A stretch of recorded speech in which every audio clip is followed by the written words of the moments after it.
강의사는 증시 각도기. 안녕하세요. 증시 각도 TV 시청자 여러분, 투자자 여러분, 도기마을 여러분, 청취자 여러분 모두 반갑습니다. 9월 3일 토요일 아침 아주 환하게 밝았습니다. 태풍이 올라오고 있어서 그런지 모르겠는데 바람이 굉장히 많이 불고요. 오늘 바람 소리가 조금 마이크에 들어갈 수 있으니 양해를 부탁드리겠습니다. 근데 저 지금 두 번째 찍고 있는 거예요. 딴 데서 찍었다가 뒤에 하늘이 너무 예뻐가지고 이거를 같이 나누고 싶은 거예요.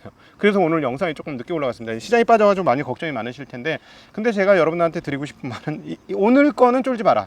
오늘 거는 쫄지 마라라고 말씀드리고 싶습니다. 물론 장 초반에 굉장히 강하던 흐름들이 줄줄줄줄줄줄 흘러내려서 끝에서 거의 저가로 모두 마감이 되었죠. 3대 지수 모두 아침 시초가 대비 거의 저가 수준에서 마무리됐고, 나스닥은 6거래일 연속 하락을 했습니다. 자, 이 부분이 오늘 포인트 중에 하나죠. 6거래일 연속 하락? 언제 있었지? 기억이 안 나요. 제가 여러분들한테 이거 정리를 해드렸던 기억 중에 6거래일 연속 하락이라고? 내가 맞나? 뭐 이런 생각이 들 정도였어요. 근데 저는 그래서 2020년에 있었겠구나, 코로나 때. 근데 아니에요. 2020년에 없었고 19년도에 한번 6거래일 연속 하락이 있었습니다. 그러니까 그때 이후로 가장 장기간의 하락이었는데, 이거는 일단 지금은 오늘은 나쁘지만 나쁜 뉴스는 아니에요. 이 정도 연속으로 하락했으면 반등이 올 때가 됐다. 뭐 이 정도로 정리해 보시는 거 충분히 가능할 것 같습니다. 일단 이건 무슨 말이냐? 심리가 죽었다. 심리가 죽었다는 걸 보여주는 거고요. 또 좋은 게 아니다 라는 것도 오늘 보여주었습니다. 오늘 장 한마디는 좋은 게 아니네. 인데요. 왜 그러냐면 고용이 나왔어요. 계속 기다리던 고용 지표가 발표가 됐는데, 고용 지표가 뭐 괜찮았어요. 예상보다 나쁘지 않았거든요.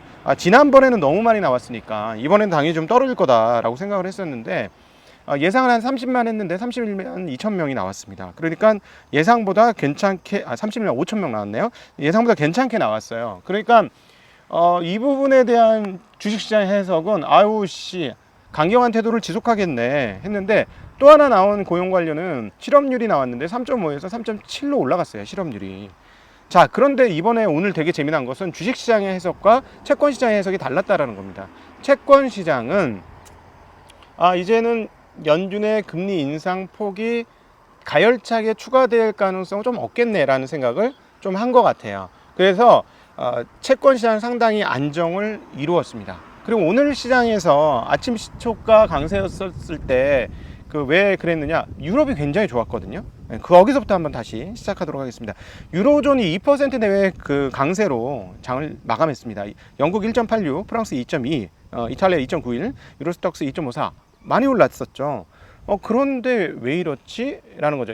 결국은 시장이 지표를 해석하는 것에 따라서 시장이 움직인 거고, 또 하나 제목에 달았듯이 심리가 죽었기 때문에 그냥 그런 뉴스였는데 이걸 나쁘게 더 해석을 한 것이다 라고 볼 수 있겠고, 금리에 매우 민감한 채권 시장은 유리하게 자기네에게 유리하게 해석했다. 그러니까 어쨌든 채권 가격 상승으로 반영을 했다.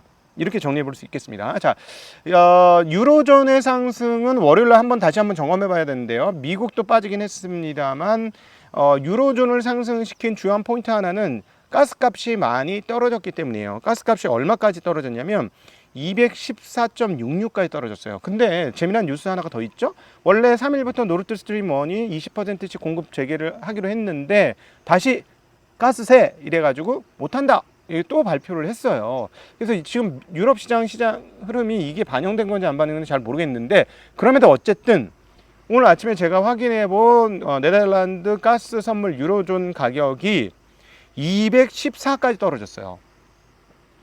얼마까지 올라갔었죠? 347, 거의 350까지 올라갔다가 이렇게 떨어지고 있거든요, 지금. 그러니까 굉장히 많이 떨어진 거예요. 이러면 유럽에서의 PPI 이런 것들도 떨어질 거예요. 지금 유로존 CPI가 얼마입니까? 소비자 물가지수가 9%가 넘게 나와요. 그리고 유로존 공급 물가지수 PPI는 30%가 넘게 나오잖아요. 미친 공급 이게 나오는데, 결국은 가스값 오른 게 주요 원인 되겠죠. 근데 이 가스값이 거의 반토막 근처까지 난 거지. 350 근처까지 갔죠. 350유로 메가와트 시당 347까지 갔었는데 이게 214니까. 근데 이제 전쟁 전에 얼마였느냐?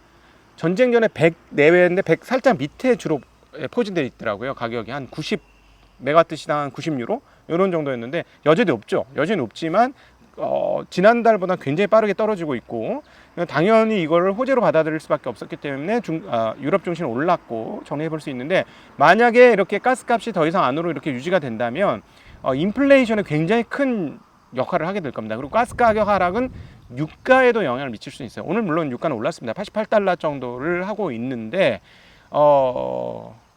그럼에도 불구하고 가스가 계속 이렇게 떨어지면 유가도 하방 압력이 생긴다라고 봐도 그게 크게 틀리진 않을 것 같습니다. 일단 미국의 원유 채굴 장비는 늘진 않고 있어요. 오히려 5개 감소해서 760개.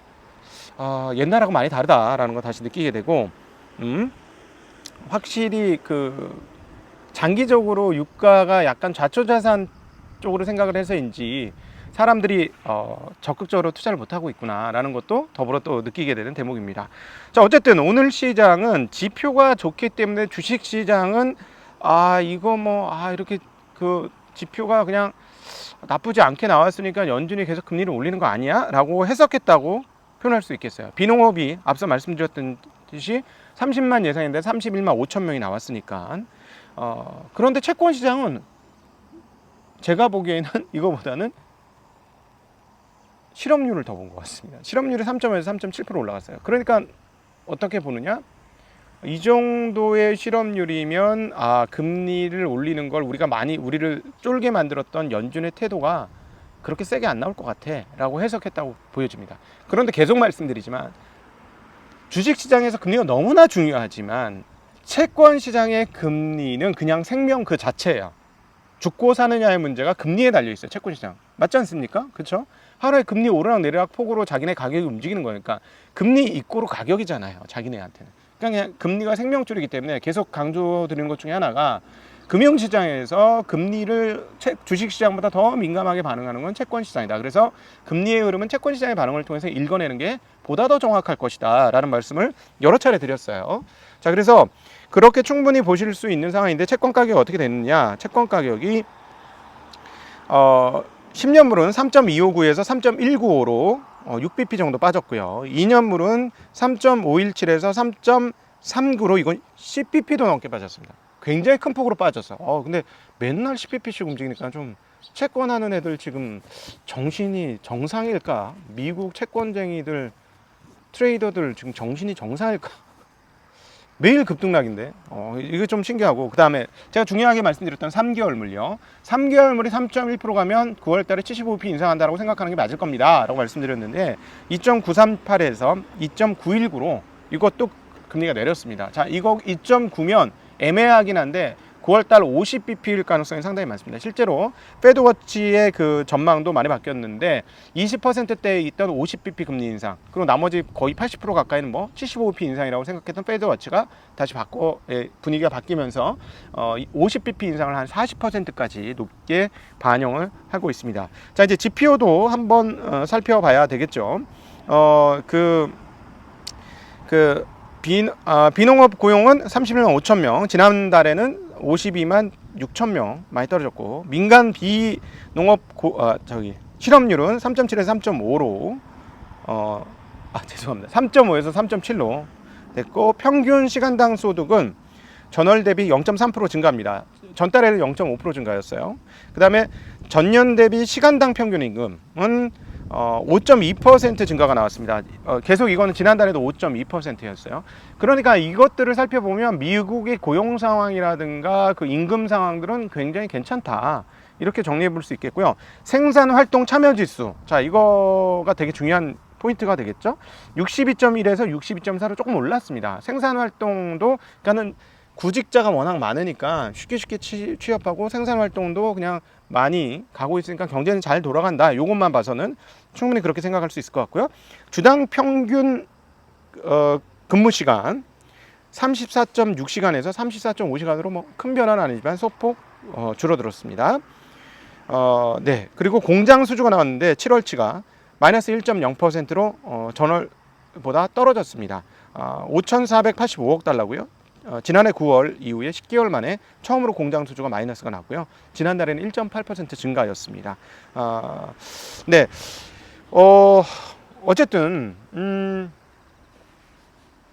미국 경제는 지표상으로는 아직 나쁘지 않다라고 말씀드릴 수 있겠고, 구직도 쉬워서 구인이 많다는 거죠. 제가 말을 잘못했네. 구직도 쉬워서 경제활동 참가자 수도 유지되고 있고, 그렇다면 소득도 유지되고 있는 상황이니까 아직까지 지표상으로는 좀 괜찮다. 그러나 실업률은 조금 올라갔고, 그에 따른 해석은 주식시장은 계속해서 여전히 75bp를 상당 부분 생각하고 있는 것 같고, 채권 시장은 아니다라고 굉장히 빠르게 75bp가 아닌 50bp를 좀 반영했다라고 정리해 볼 수 있을 것 같습니다. 그래서 이제 여러분들한테 너무 쫄지 마 이렇게 말씀을 드리는 게 6거래일 연속 하락이면 뭐 많이 떨어진 것 같고요. 또 하나 이제 VIX를 제가 중요하게 보잖아요. 시장의 하락이나 이런 것들을 봤을 때 지금 25 언저리에서 굉장히 오랫동안 놀고 있어요. 근데 VIX라는 걸 월요일날 다시 한번 설명드리겠지만 뿅 오르고 쭉 떨어져요. 급격하게 오르고 급격하게 빠지거든요. 근데 지금 오른 상태에서 좀 유지되고 있으니까 이런 상태가 오래 가지는 않을 것 같습니다. 그래서 어쩐 식으로든지 VIX가 조금 최근 단기적으로 급등한 것이 조금 반락하면서 안정을 찾을 가능성이 높고, 그거는 그 말인즉슨 시장의 하락의 기운이 꽤 많이 채워졌다. 우리 태국의 원리라 보면 어떤 기운이 하나 꽉 채워지면 다른 기운이 시작을 하죠. 그러니까 제가 보기에는 하락의 기운이 굉장히 많이 커졌고, 맥스치를 향해서 단기적인 맥스치를 향해서 가고 있는 것 같고, 시장 심리가 많이 죽어 있기 때문에 이런 일이 벌어진 것이다 라는 생각을 하게 됩니다. 자, 네, 이 정도로 그 미국 주말 시장은 정리를 하고요. 이번 주말에 재미난 영상들을 저희가 많이 준비했습니다. 먼저 이제 다른 영상, 우리가 직접 준비한 영상이 아닌 제가 참여한 영상 소개 한번 먼저 하죠. 저희 회사에서 만든 유튜브 주주포차라고 좀 재미난, 회사에서 만든 것처럼 굉장히 재미난, 회사에서 만든 유튜브가 재미없는데 요거는 좀 달라요. 요건 아주 재미난 무슨 토크쇼처럼, 토크쇼도 아니야. 음식 먹고 뭐 마시면서 이렇게 찍은 건데요. 네. 아주 재미날 겁니다. 주말에 좀 가벼운 터치로 여러분 만날 수 있을 것 같고요. 그걸로. 그다음 저희가 준비한 내용들은 조금 무게가 있는 것들을 준비했습니다. 86번지 대표 정광우 대표하고 두물머리 빈센트를 모시고 이번 잭슨홀 연설을 어떻게 봐야 되는지에 대해서, 둘 다 탑다운 굉장히 잘 봐요. 굉장히 잘 보시는 분들이라서 들으면서 도움이 많이 되실 것 같습니다. 이분들의 대담을 준비했고, 또 가끔씩 저희 그 채널에 나와서 인도 투자에 대해서 알려주신 우리 김민수 대표가 새로운 책을 내셨어요. 10억이 온다라는 책을 내셔서 소개하시면서 인도에 있는 유망한 기업들이 어떤 기업이 있는지에 대한 대담을 했습니다. 이걸 가지고 여러분들과 주말에 찾아뵙도록 하겠습니다. 여러분 행복하게 보내시고요. 막 변화무쌍하죠. 하늘이 맑았다 흐렸다. 확실히 태풍이 오고 있는 것 같습니다. 바람도 많이 불고 태풍 피해 없으시기를 빌고, 네, 네, 모두 건강하게 잘 지내시는 주말 되시길 빌겠습니다. 저도 아침밥 먹고 운동하러 나가도록 하겠습니다. 감사합니다. 안녕.